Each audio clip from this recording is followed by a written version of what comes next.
LFC Daytrippers, brought to you by bookmakers.com.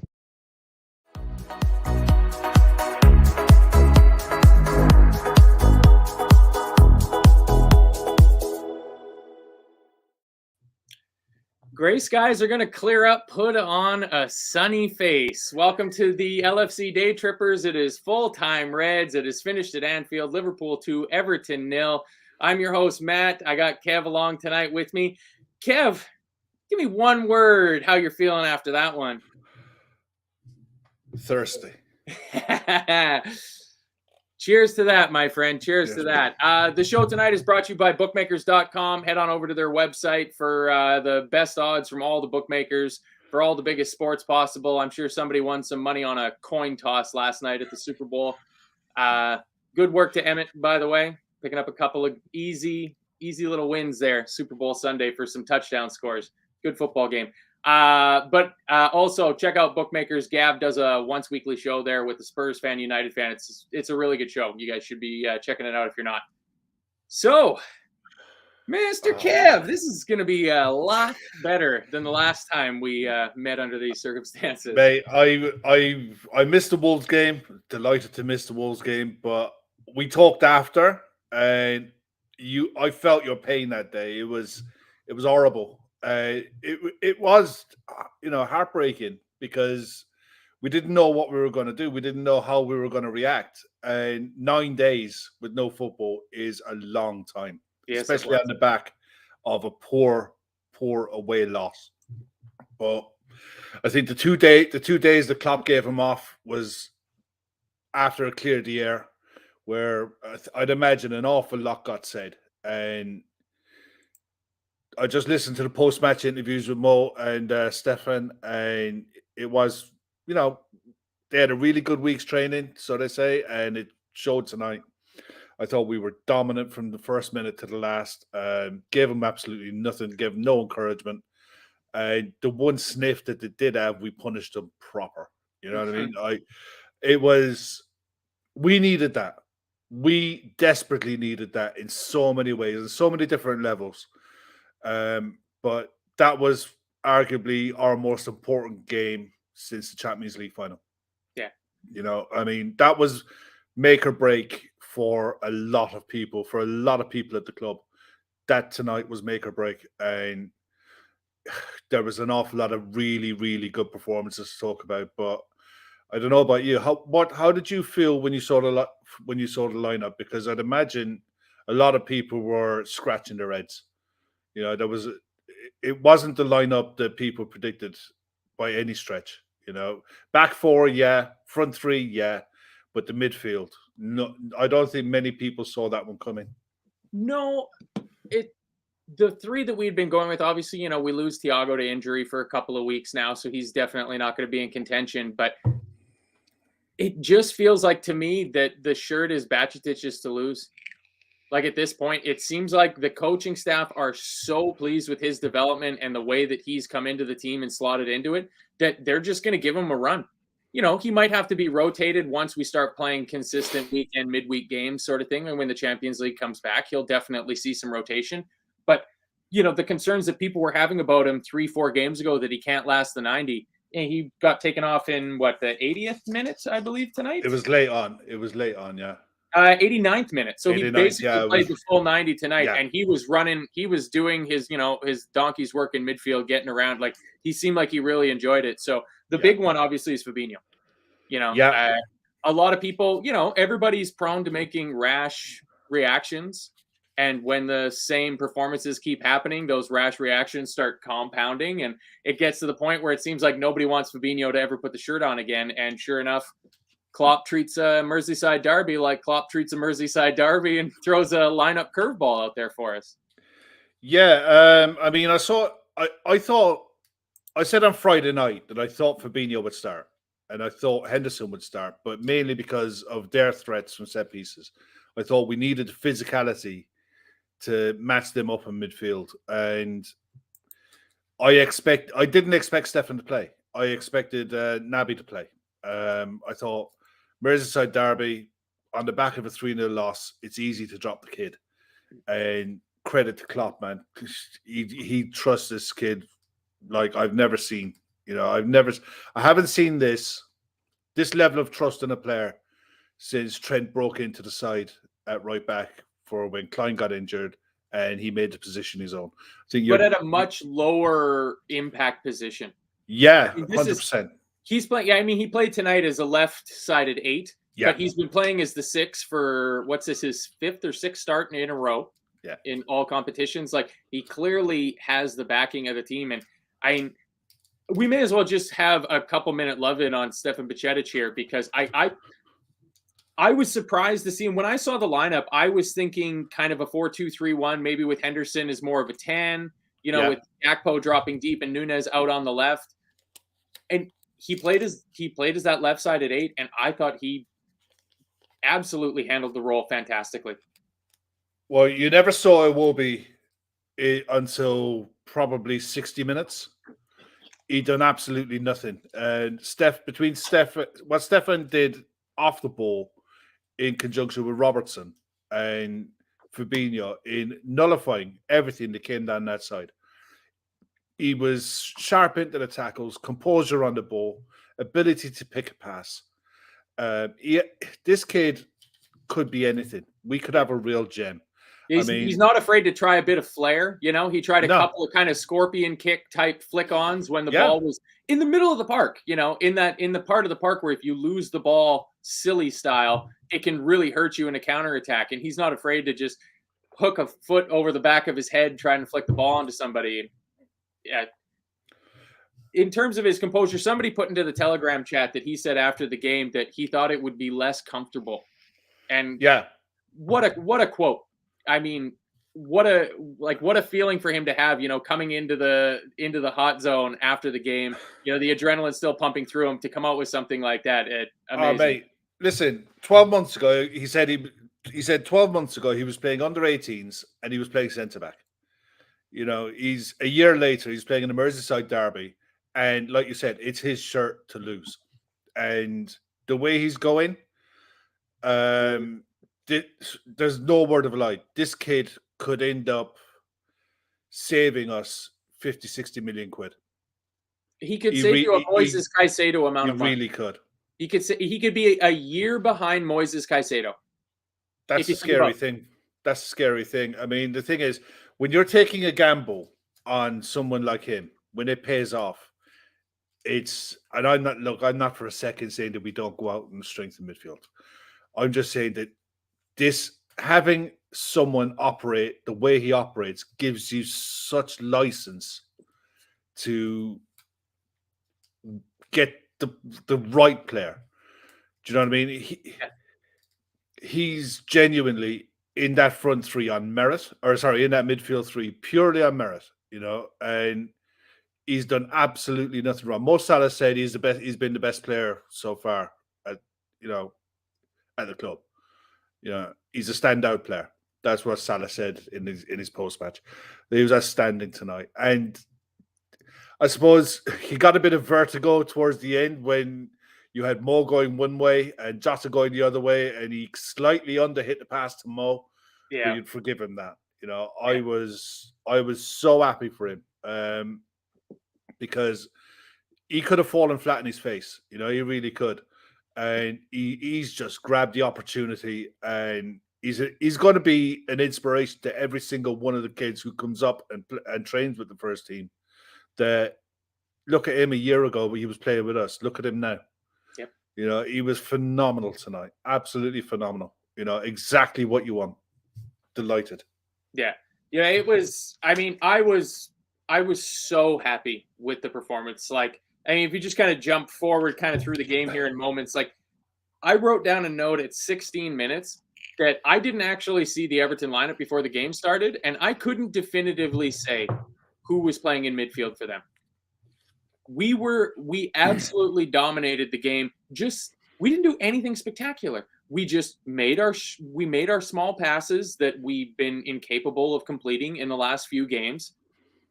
We filled the right spaces. Every time Everton got the ball, it seemed like they were lumping it out for a throw-in pretty much immediately. Yeah.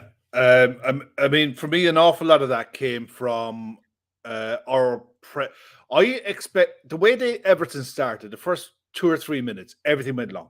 Everything went direct. Everything went up to Sims. And look, he's a unit. He won his fair share in the air. And the first minute, the ball dropped to Joe Matip and the ball bounced between his legs. And I had a proper head in the hand moment. I was sat on the sofa. I was like, oh, God, no, not again. And that was it. He brushed it off. And for the rest of the game, he went on his mazy runs. He was confident. It was 90 seconds after he had that horrible air kick. He got the ball out of the back and just went on a proper Matip. It didn't seem to phase him at all. Quite unlike the last game where that first quick goal just seemed to totally throw the cat amongst the pigeons for our defensive unit. It was good to see the level-headedness of veteran players coming through that you wouldn't expect. Like a guy like Joel Matip is 10 years of professional. Like he shouldn't get thrown by giving up an early goal. It's happened to him how many times? Madge makes a great point there. We got the rudimentary things right for once. Exactly. And that's exactly it. We got the basics done. We were the front. Once Pickford decided, right, going long isn't working, they tried playing it out from the back. And it was bang. Yeah. The press came into play. And it was backed up by Henderson on one side, Stefan on the other side. Fabinho forced them into areas that Fabinho wasn't great. He wasn't. I thought he was probably bang average at best. All right, but the one thing that he did do is block off areas. He got in the way of passing lanes and forced Everton to go different ways. But as soon as Everton decided to go short, the press came into play. And from there, we just dominated the ball. They tried to hoof it long then, and we just cleaned up. And we just dominated possession without creating any real chances. But they were parked in that 4-5-1, and they were rigid in it. But what I found anyway, was the whole point of our game plan was to get Darwin isolated with Shane Coleman and let him attack that way. And once that happened, it was, Seamus Coleman got the better of the first one. But then after that, it was lambs to the slaughter almost. Yeah, I want to get on to the goal because the whole first half gave me feelings of old Liverpool. Like we looked stronger in attack. Both the fullbacks seemed like they were given the license to go. And to me, that comes from having Fabinho and Henderson in the midfield. Having those guys in there that know the system, that have been told that, hey, today we're going to let the collars off of these fullbacks and we're going to let them get forward and try to create something for us. They get their corner. Should have scored. They really... Genuinely. It was... Tarkowski gets up so well. It was a brilliant delivery. And Tarkowski does everything bar score. He gets up over his defender. He gets a good header back across goal and off the post. Off the post. And then from when it hits the post, I would love somebody to take a stopwatch to this. 18 seconds. 18. All right, there we go. Yeah, see? You can get a lot done in 18 seconds, apparently, these days. You can have a little quick 1-2 with Mo Salah and then absolutely turn on the afterburners. And I wrote it down a couple of times throughout the game tonight. Like Darren's comment here that Darwin sprinting from the left wing to the right wing, beating Mo to the tackle early on set the tone. And I can tell you, Darren, that happened at 2 minutes and 35 seconds because the note I put down is Darwin is so quick. When he opens it up and he starts running. So he makes that little 1-2 with Mo Salah after picking up the ball inside our penalty area, which is important to remember. Like Darwin Nunez wasn't lurking around the halfway line. He picks the ball up in our 18-yard box, plays a 1-2 with Mo Salah, and 18 seconds after the corner's taken, the ball's in the back of their net. The speed he has is unbelievable. Oh, Red Steve, you bastard. Yeah. You bastard. We love you, Steve. Just the pace with which our forwards got up the field. People have been having concerns about whether Gakpo has any sort of pace to him. I think you saw on that counterattack that Cody Gakpo can run. Chris sent me a text after that goal went in, a couple of minutes after the goal went in. He said, Cody Gakpo is like an 800-meter runner. When he opens up his legs, he just holds a high pace. and he showed it a couple of times in the game that when he opens his legs, he gets away from players, but Salah was like, he was giving it some to keep up with, and Nunes they're running with the ball, and Salah was struggling to keep up with it. And Cody was right there as well. Pickford made a pig's ear of it, but forget Pickford. The cross on his weak foot was inch perfect. Perfect. At high speed. At high speed. So there's at the point where he has the ball and he crosses the halfway line, there's at least 6 players running at full speed towards Jordan Pickford. And the fastest one is Darwin Núñez with the ball at his feet.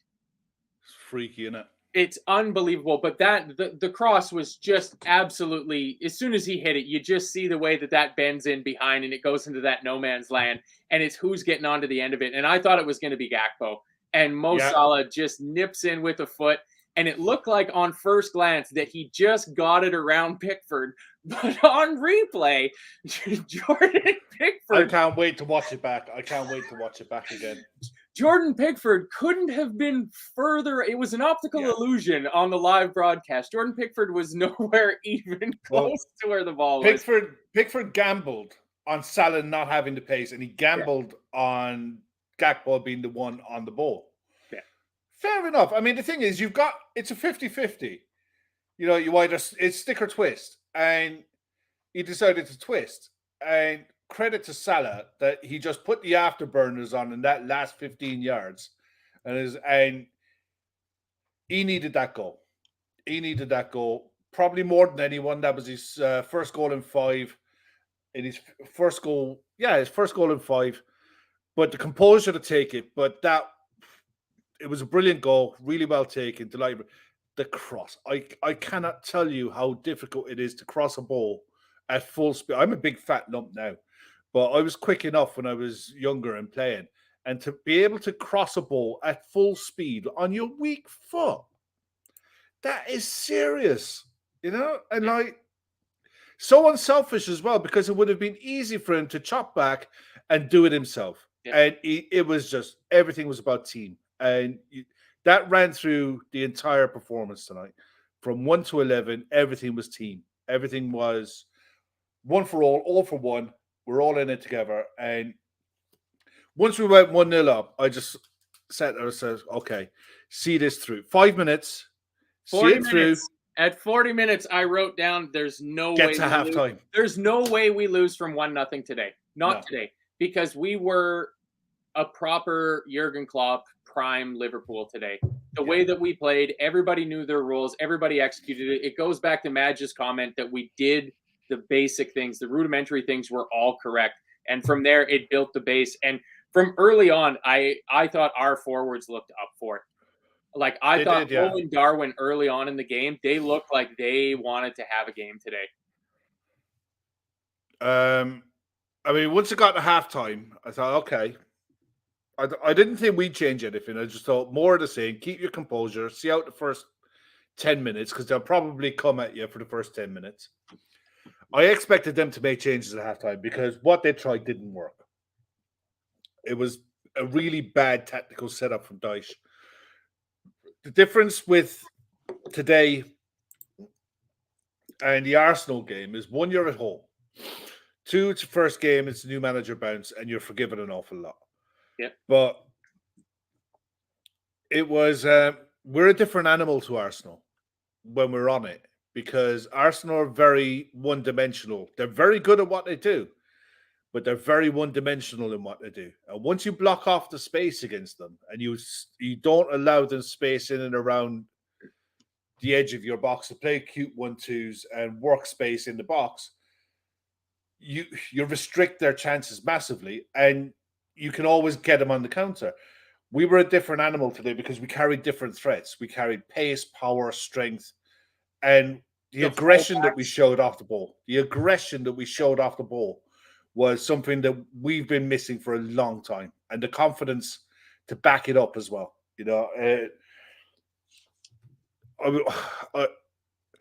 I've done so many of these shows this season, and bar the Napoli home game when we beat them, and Napoli are probably the best side in Europe at the minute. Yeah, on form. Tonight has me buzzing. Tonight really has me buzzing because we looked somewhere recognizable to what Liverpool need to be. And that's something to really push on for. Quantum Geek is feeling the exact same thing you're trying to express here. If you had just returned from some remote part of the Amazon after 8 months from that game, you would never believe that Liverpool have lost the amount of games we have. Yeah. Yeah. That's it in a nutshell. Yeah. And to me, that was the best part. Like, I don't know, even coming into it, I had to work today. I'm delivering the mail. I had to boogie to get home in time for a 3 o'clock kickoff on a Monday. There's lots of mail on a Monday. And I got done work well in time. Was able to stop and pick up some cans. And I was buzzing for this game. I was so excited coming into it. And a few people in the Telegram have kind of said the same thing. Like, the last few games have been like, ugh, we're playing again. Like, I'm not expecting anything. And I can understand having that same feeling coming into this game. But for some reason, it just, to me, I mean, I said 4-1 on the Friday show I did with you. So I was obviously feeling optimistic. But it just seemed like we have to have a reaction at some point. And we got a reaction today. And it's just a matter of whether we can carry on with that or whether we go back to... Well, Anfield tonight looked like it was buzzing. Megan McCallion, who's normally a regular in the chat, Megan was there tonight, and she was sending some photos and some text into the Telegram group tonight, and she just said the place was hopping. It came across on the screen as well. The place was absolutely bouncing, and the players fed off it. And I think bar the first 5 minutes of the second half where we looked a bit, I wouldn't say we looked a bit shaky, but we looked a bit, okay, let's just get through this. And then we started to open up again and started to play proper football. And I just thought it was never in doubt. We come back from the half, and basically the first thing to note that happens is we break, and Trent Alexander-Arnold finally finds his assisting boots. Yeah, and a lovely cross. It's almost like it took a bit of a deflection, but that's what he was intending to do. That was the ball he was intending to play. Yeah. So where it would have gone without the deflection, who knows? But a fantastic break, like Trent being in the positions where he is the best for us. He's been so reserved this year because we've been so shaky at the back, and the space that he's vacating to get forward has been exploited by pretty much everybody we played.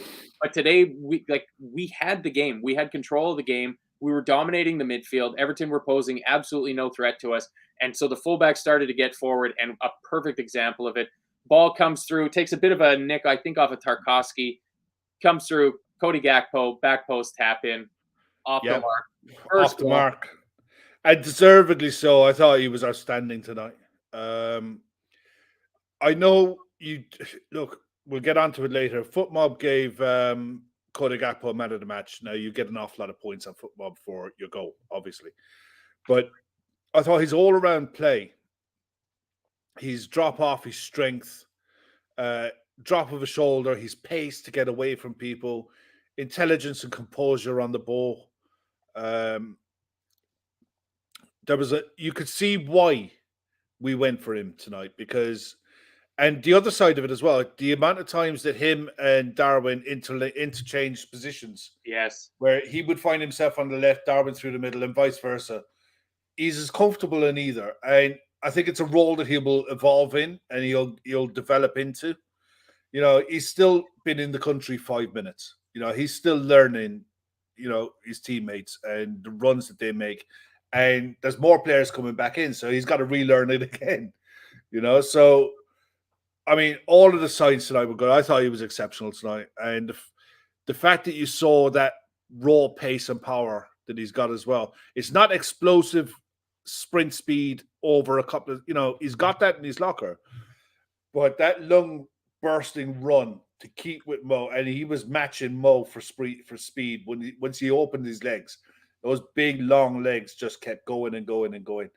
Look, he's a player. He is a player. And the intelligence as well to hang out on the left wing and just make that late run into the box. It's a simple tap in, but an awful lot of things have to go right to be in that position to take it, and he tucked it in, and I was delighted for him. He needed that as well. Yeah, it definitely you need to get off the mark. When you're playing in the attack of any team, you make a transfer. He's been here for a month and a half now, coming up 6 weeks now. He's been with the team. He's due a goal. So it was fantastic for him to see that. But I was really impressed with him in the second half. And if FootMob gave him the man of the match, they might maybe weight their ratings more on ball control in the midfield, because he played, to me, in the second half, a very good Bobby roll. He dropped deep a lot of times. Like it was on 60 minutes that he got the ball and did a full 360-degree spin and took about 3 or 4 Everton players completely out of the game. 63rd minute, wins the ball in the midfield again, like dropping into that space between the midfield and the attack like a Bobby Firmino would do. Yeah. But his ball control and his strength of coming out of the turn, a bit Ginny Wijnaldum-like, not quite using his ass with, the same sort of cantilever that Wijnaldum did so well. But I was very happy with that. Like, to me, Cody Gakpo could have come in and set the team, afire like Luis Diaz did last January. He hasn't done that, and that's fine. No. But the way he's worked into the game, every game I can see that he's starting to understand the system more, and he's starting to understand his position. Like you were talking about the press in the first half, that we were on them like hounds. Yeah. And to me, a lot of that came with having Bacic playing as a left-sided 8 and Henderson as the right-sided 8, that they were happy to get forward and, help that forward press and put 5 guys up there putting pressure on the ball, because Everton just kept kicking. Like the number of times they kicked the ball out for us having a throw in, right around the halfway line was unbelievable. They were so shaky anytime they had the ball, and that's because we just pressured them like crazy. Well, Claire Dean makes a point there. Look what happens when we don't let a goal in the first 5 minutes, and that's it. It's like it's the confidence that you get from being secure at the back and confident enough to go and press, that you're going to be backed up by someone behind you, that you don't have to second guess yourself. That's where it comes from. And it can literally change like that. It can be a snap of a finger. It could be a half of football where it just clicks and the trust comes back. Because that's an awful lot of the games that we've played, even the Wolves game that we lost. First 12 minutes was diabolical. Yeah. We were in the game for the rest of it without being aggressive and without creating the chances, but we were still in it. But it's a different game. If you go 1-0 down against anyone, that's it. They park the bus and literally say, break us down. And you get more frustrated. You take stupid chances and you don't, you panic and you play afraid. And that's an awful lot what we were doing. We were playing with fear. Yeah. And the fact that we went 1-0 up, got half-time at home in a derby, and Anfield is bouncing, and you couldn't fail to not be enthused by what happened in that first half. So it was just a case of just do it again. And then you got 2-0 up, and it's like, okay, see it out. Get a third would be nice, but I'll be honest, Alisson had one tame save to make. We managed that game brilliantly. It was a case, okay, if we can't go and dominate and score in the final third, okay, we'll just dominate the ball in the middle of the park. Yep. And we'll take our time when we need to. Bit of Robertson's shithousery when it was needed. I love that, by the way. But it was like, it was exactly what was needed. Take the sting out of the game. Take the composure out of it. Take any rhythm that they were trying to develop. Take all of that out of the game. Delighted for him. Delighted with everything tonight. I was so fucking happy. I am especially, for me, the highlight of the season, I think the image, this one single still image that encapsulates all the positive things that have happened in our season so far, is what I put as the new picture in our Telegram transfer chat of Andy Robertson laughing in Jordan Pickford's face. Laughing in his face. Because I wrote it down. It was 1 minute and 39 seconds into the game, the first time Everton wasted time on the ball on a restart. And within about 3 minutes after that, they had done it 2-3 more times. Yeah. That's another thing that came in and you didn't even think of it. The amount of quick retake, the quick free kicks, the quick throw-ins. we just kept the pressure on, kept building and building and building. Yeah, Something that's been gone out of our the game. multi-ball system, you know, they used that extremely well tonight. And like, as much as Everton tried to take the sting out of the game until we got to 2-0, and then all of a sudden it was just like last year's game, you know, where Pickford took the piss the whole night, and then all of a sudden we got the lead, and Alisson did it right back in his. That was the only thing that could have made tonight better, is if Alisson at one point had the opportunity to collect a ball and slowly in stages fall over on it. It would have gotten a huge shout from the crowd. You mentioned the crowd earlier, and that Anfield seems like it was bouncing. About the 88th minute, I absolutely love the fact that a Divock Origi chant went around the crowd. That made my night. That absolutely made my night. Made my night. Amazing to hear that. But I mean, like, a couple other things, like 70th minute, Darwin goes off. He gets the big ovation from Anfield, having had a great game, and Diogo Jota comes back. And I wrote down, he's like a new signing. He's like, it's been so long, it seems like, since we've seen Diogo Jota, and he just brings something different to it, you know, to our attack, especially when you consider our new signings in, you know, Diaz, Nunez, and Gakpo. They all seem to have a bit of that pace, you know, going forward and power. And Jota's just this kind of effervescent other. You look at the changes that we made off the bench tonight. Okay, Milner comes in. He's your closer. Yep. Elliott comes in for Salah at the end. Grant keeps his streak going of appearing in every game so far this season. And he comes out with Naby. Close the game off. Grant. Jota comes back. Bobby comes back.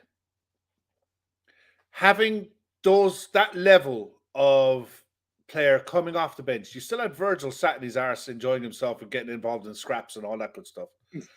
Then it's like, having the ability to have game changers and people who can affect change off the bench, it's just another thing that, you know, to be positive about going forward. And none of these guys need to be rushed. I mean, Newcastle are a different animal. When we go to St. James's, it's going to be a different animal. We'll talk about that plenty in the week to come. But as for tonight, 2-0, comfortable domination of that game. And for all of the huff and, I mean, look, Arsenal or Everton would have looked at these two games and thought anything we can get out of these two games, they'll be delighted with. Yeah. You know, the fact they got 3 points off Arsenal, it takes pressure off of them a little bit, but they're still in the shit. You know, I was thinking about this, and you know, Everton, after they sacked Fat Frank, you know, they make the change of manager. And they look and they got Arsenal top of the table and the Merseyside derby coming up. And I agree. They would have taken 1 point out of those two games under normal circumstances. But then they beat Arsenal. And they looked at the way that we played against Wolves.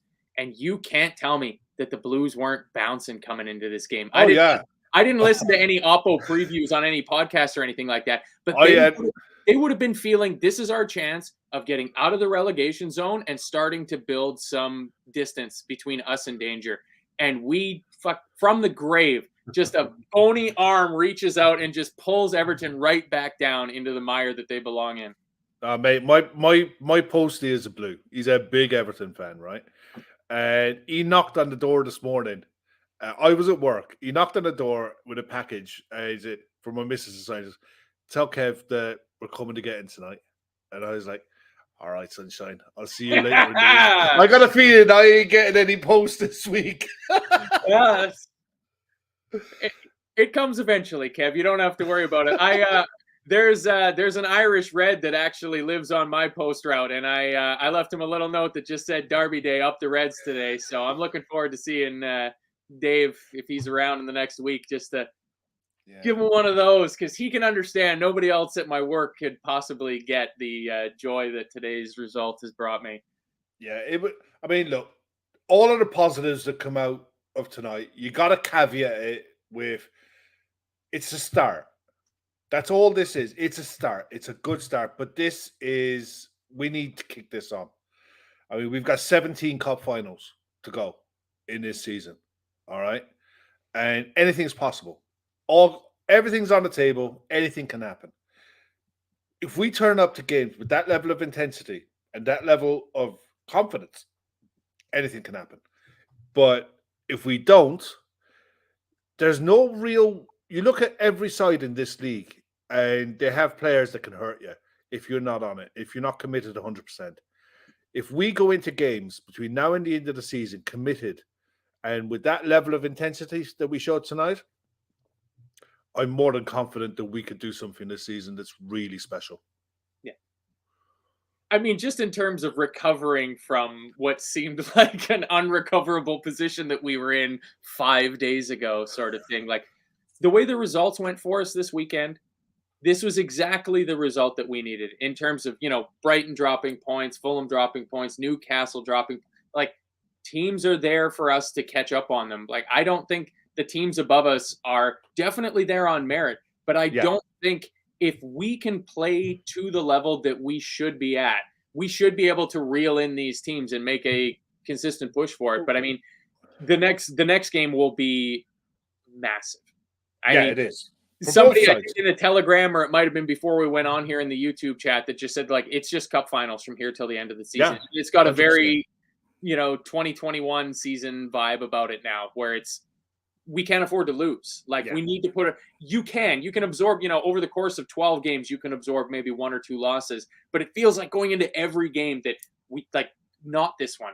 And to me, that's what this game felt like, was like, we need a reaction from the players. We can't lose the derby. We can't give Everton 2 wins on the trot, new manager bounce, get them out of trouble and put us deeper into the shit. And we got it. And I'm very happy. We've given all we've done tonight is we've given ourselves a platform.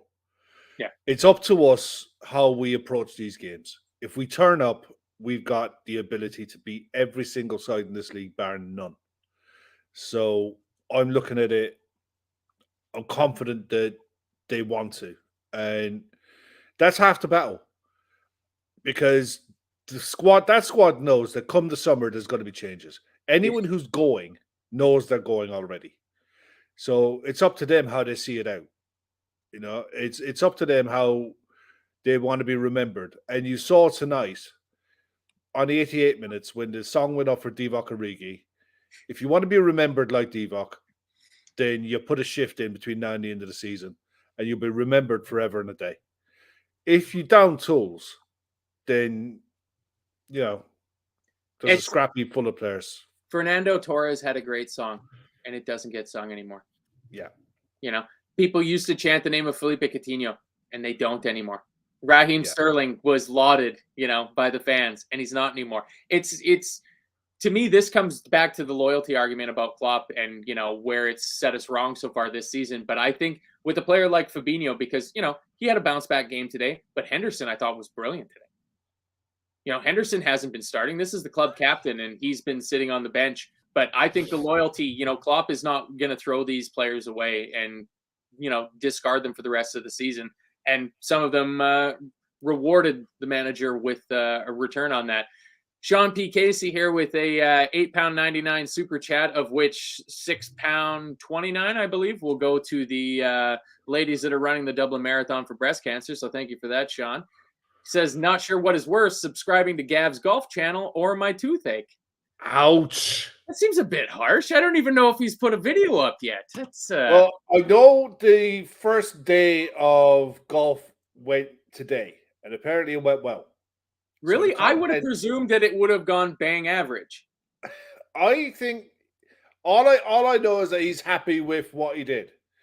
And that means basically the batteries were charged and everything worked.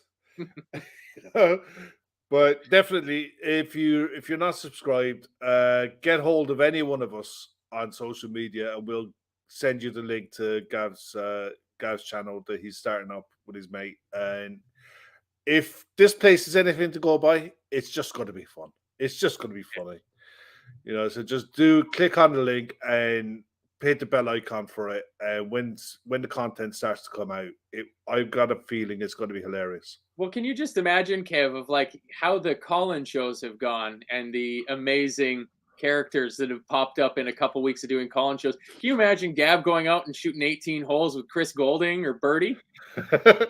You never know who's going to pop up on this thing.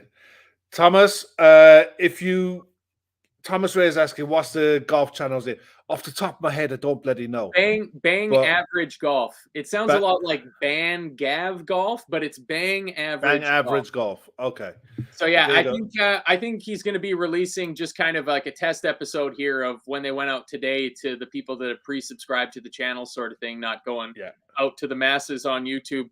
But yeah, it should be quite interesting. And I mean, if it's there, as long as it's not heavily edited, like I don't just want to see all of Gav's great golf shots. I want to see Gav throwing a 6-iron into a creek, sort of thing. Oshin there says that the link to Gav's channel is in the community tab. So if you nip into the community tab, it's in there. And while you're there, click on the link for the breast cancer awareness charity and share that around your socials as well.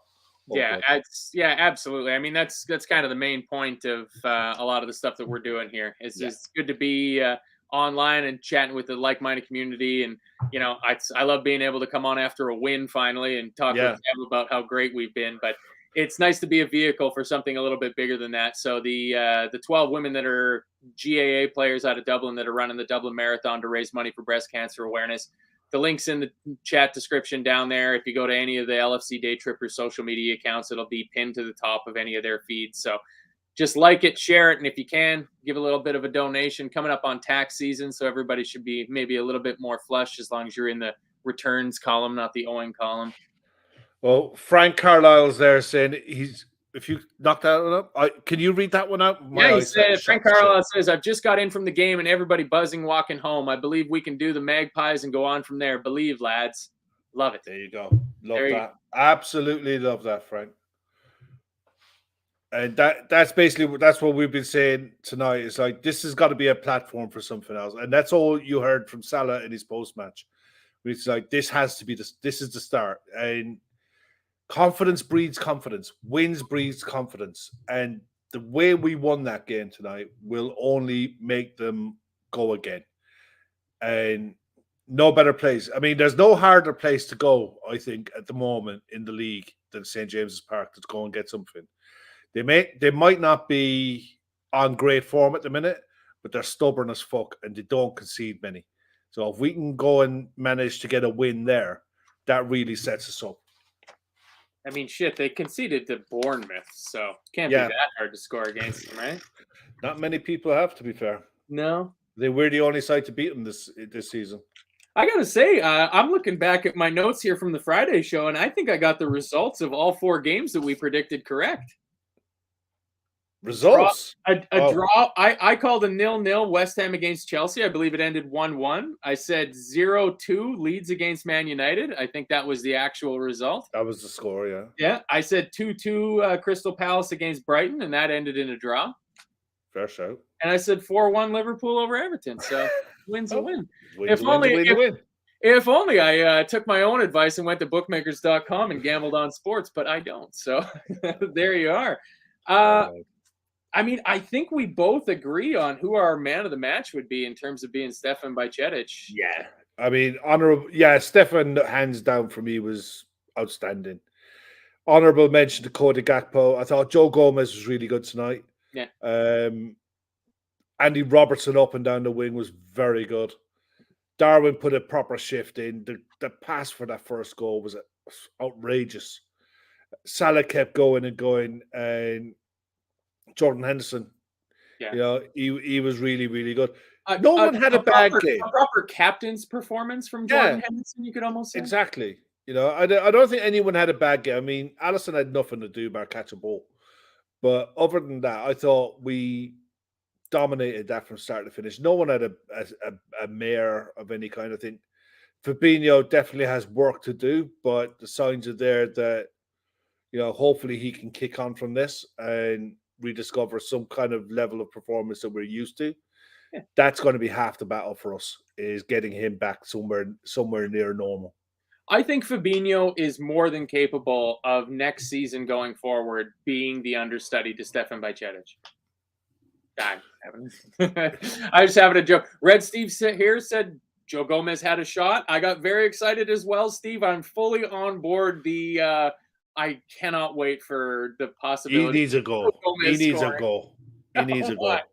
But yeah, look, I mean, there's so many people that deserve. I mean, I'm delighted for Klopp. It was nice to see that fist pump back at the end as well. Yeah. Go up to the crowd and give it large, because the weight off that man's shoulders with that level, with not just sort of result, but with that performance, the weight off his shoulders is huge. No word of a lie, it's massive, and everyone's going to be bouncing into the AXA tomorrow, and just bring on the next one. Bring on the next one. Yeah, that has to be the attitude now. Klopp could try to give him 2 days off, and I think that every single member of the squad would be at the AXA tomorrow, ready to go through the, even if it's just a film session, to sit through it and go through that moment by moment. But Emmett just made a point there. It was Klopp's 250th win. Yeah. Okay. All right. Here's a stat for you. Okay. Tonight was Jurgen Klopp's 50th win as Liverpool manager in all competitions. It was his 414th game in charge for the Reds, reaching the milestone quicker than any other previous 3 managers to do so for the club. Paisley 448, Shankly 472, and Watson 539. I mean, given the era that we're in and what we're up against, monumental achievement for the man. Monumental achievement. Is there any way of going back through previous shows, chats, and finding the people who commented it's time for Klopp to go? To maybe can we ring them up? There ain't many. It's one thing. The people in the chat here are as knowledgeable as anyone on any channel. You don't get the regulars on here making stupid comments like that. Yeah. So it's only people who just come in looking to shoot the shit and be aggressive for no reason. None of the chat that are in here on a regular basis make stupid comments like that. Yeah.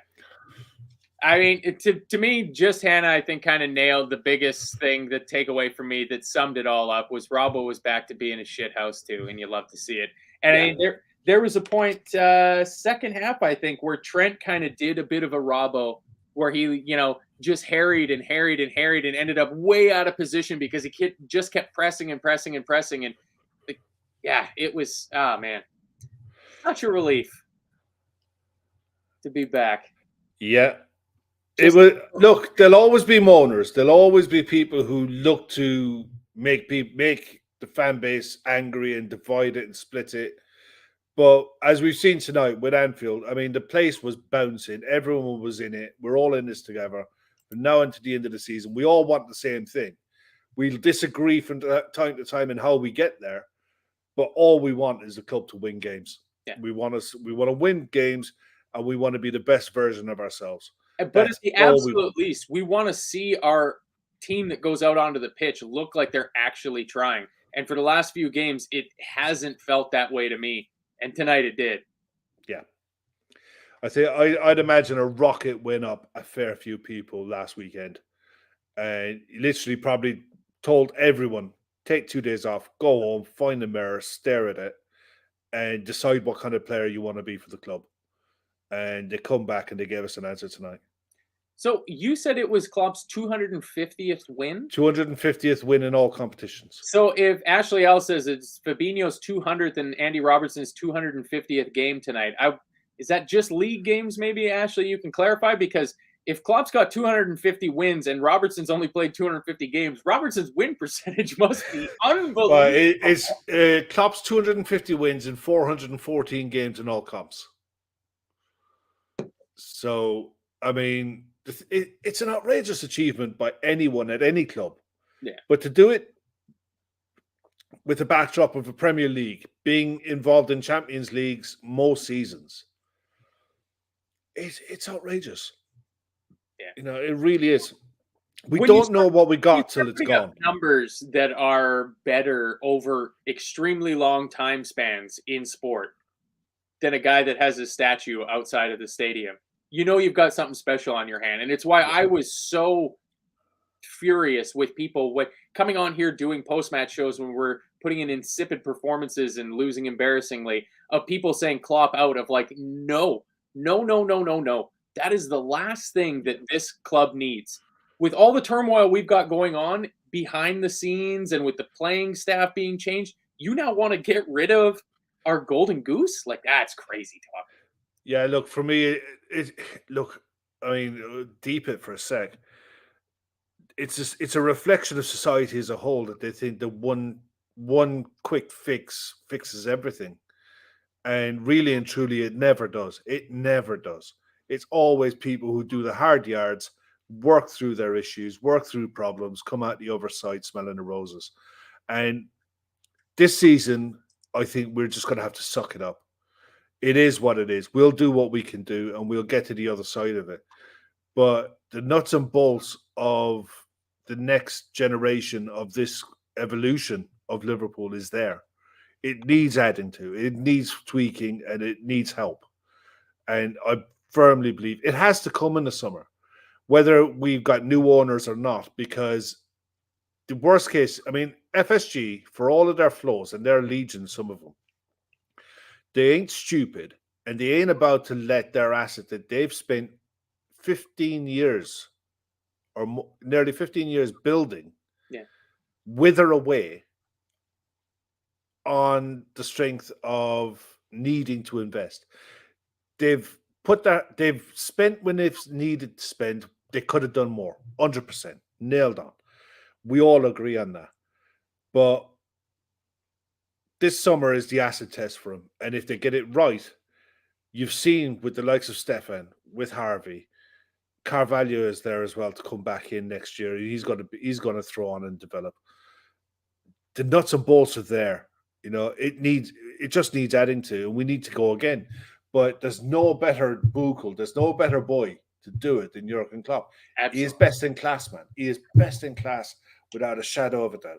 I've just got an alert that popped up here on my phone, Kev. Apparently, breaking news, Mark Goldbridge says we have a £300 million war chest to spend this summer. Yeah, I saw that earlier today. It's absolute pile of crap. But basically, I do believe that we have dry powder, you know, to use the phrase that's used in terms of keeping our powder dry. Yeah. Because we have to, right? Yeah, we do. We just have to.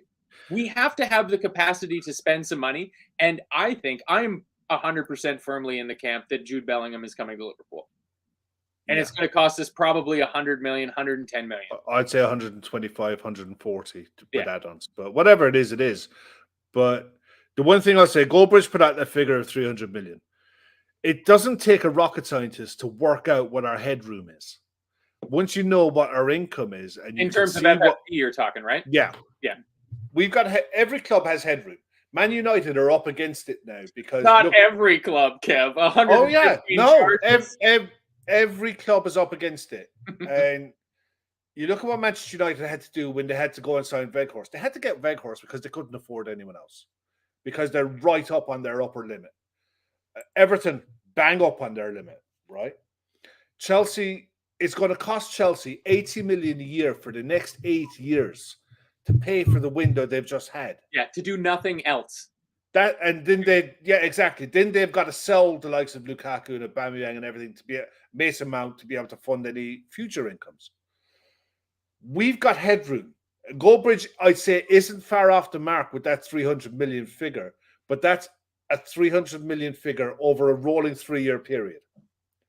So by the time we get to the end of this summer, we'll have a rolling 3-year period to come where we've probably got headroom of 300 million before we have to sell a soul, before we count any income from player sales or player monetization when players leave. So we've probably got more than that. In 3 years, you know, one thing that's definitely going to happen, the end of £350,000 a week to Mohammed Salah's contract. Yeah.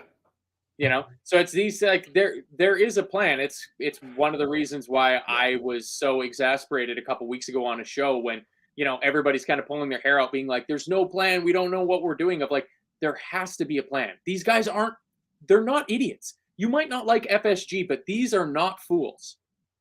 You know, they've got 4 World Series trophies sitting over at Fenway Park. They've got a Champions League, they got a Premier League, they got an FA Cup, they got a League Cup, they got a FIFA Club World Cup, they got a, you know, UEFA Super Cup. They do put up, they're not idiots. They have made mistakes, undoubtedly, but they're not just absentee landlords. Like, that's not what FSG are. These are businessmen who have been for 20 years in the business of sport. Yeah, Dan Austin makes a great point there. Apparently, Elon Musk is up for buying Manchester United. Done. Do it. Yeah, if it goes as well as Twitter, I'm all in, man. Yeah, he'll I'm be all in. bringing his own fucking bathroom sink into Old Trafford, and it'll be completely fitting for that fucking toilet. Look, I mean, the one thing that you look at, Chelsea have infrastructure spends to come. Manchester United need £1 billion spending on that ground. We're done. Yep. Our infrastructure spend is done and paid back. Did you see some of the shots of the stadium tonight too? It looked great, didn't it? Oh, she looks really good. When that new Annie Road end gets done, and it's going to be taller than the main stand and the Kenny Dalglish stand with a future Klopp redevelop. I'm of the firm belief that they're waiting to redevelop the Kop for when safe standing comes back in full effect, and they're going to redo the Kop with rail standing. Because I sat at the rail standing when I went over for the game in March last year for the Inter game, and it was fantastic. Because I don't want to sit. Yeah. It's like going to a rock and roll concert. You're going to tell me to sit down? Like, I think it will. I think the next evolution of Anfield is going to take it up to 70,000. Yeah, and you'll have no problem selling it. It's. Did you? I was watching the football over the weekend. And I didn't because we'll finish up in a minute. Yeah, but the club with the second highest average attendance in the Premier League this season is West Ham United. Big stadium. The Olympic Stadium. And they fill it. Yeah. West Ham. Imagine what Liverpool could do with that revenue. With Jurgen Klopp at the helm. What we're going to do. You'll see. It's unless the Annie Road redevelopment is far behind schedule. I've heard rumors that it might not be ready for the start of next season, but it's coming. There's no doubt about it. They're putting decorative bricking up around the metal super structure underneath. So there was some shots. They had some aerial shots from in Stanley Park looking out onto the stadium tonight that I just looked at it and was like, son of a bitch, because I was in the old the current Annie Road that's being redeveloped, and it feels pretty big because like the Canadian Football League stadiums that we go to around here, the biggest ones are like 23, 24,000 sort of thing. So to be in a proper big stadium and then to know that they're making it even bigger. So yeah, good times ahead. We don't have $1 billion of debt that we need a prospective owner to, just write off of the book sort of thing. So things are good. And we're not under a 4-year-long Premier League investigation that's levied over 100 charges against us for financial dalliances. Yep, and the best thing is 2-0, local derby, comfortable. Yep. Back to something resembling a Liverpool performance tonight. Absolutely. They showed the away end with about 5 or 10 minutes left in the game, and it was considerably thinned out from the capacity that it was at when the game kicked off. A lot of the Blues, decided to go and catch the bus before it got crowded, I guess. So, I mean, that was an absolutely lovely show to do, Mr. O'Sullivan. I have to say, I thoroughly enjoyed that, and thanks everyone in the chat who stuck in and got your comments in. Man, what a night! What performance! We needed that. We all needed that. Every single one of us needed that. Got to bounce into work tomorrow now. Happy bunnies, man. I'd say we deserved it, Kev. Not only did we need it, I'd say we deserved it. And I'm talking to the people, like you, like myself, like the people, the names we see in the chat that are here after the horrid losses sort of thing. You have to enjoy it. You got to eat you got to eat the bad performances and the bad results when they come. So you may as well enjoy the good ones when they come, even if it's on a Monday night. So yeah, that's enough from us tonight. Again, the show is sponsored by bookmakers.com. So if you're into a little bit of the old gambly, head on over to their site for the best odds you can get. Do a little bit of comparisons going into your fantasy weekend. How'd you do this weekend for fantasy? I didn't do terrible. I don't. Give me a sec. Hang on. I don't know. Oh shit! No, that's not my not Spotify. I nearly pressed, but you were nearly listening to my Spotify list for a sec. Oh, that could have been embarrassing. That would have been. Yeah, you'd have been listening to a lot of David Bowie and Queen. Oh well, that's not embarrassing at all. I mean, the Queen a little bit, not the Bowie part. Oh no, I did bad. I've got 39 points so far. I got 59. Who was my savior? You're crushing me. Almiron. Yeah. Almiron was my savior. Yeah, I'm just happy that I've continued with Rashford because he is in some sort of form in terms of he's in the form of his life. Yep, Fair play. absolutely, no doubt. So, again, check out the community tab and the links on all the social media pages for the LFC Daytrippers. You'll find the GoFundMe page for the ladies that are running the Dublin Marathon, raising money for breast cancer awareness. Any little bit you can do to help them always helps everybody here, feel good about helping out for a cause that's more than just chatting shite about the football. So, please go on over. If you do nothing else, do that. If you can do two things besides donate, we'd love it if you'd hit the like button, or if you're listening to this on a podcast after the fact, which I know a fair few people will, go in, give the podcast a 5-star rating, leave a comment and stuff like that. All these things help the channel out. I mean, this couldn't be any more of an independent channel. So, yeah. Kev, thanks for joining me, buddy. This is great. My absolute pleasure. Enjoyed every single second of that. Yeah, the Merseyside Derby number 242 ends Liverpool 2, Everton 0. Up the Reds. Have a good night.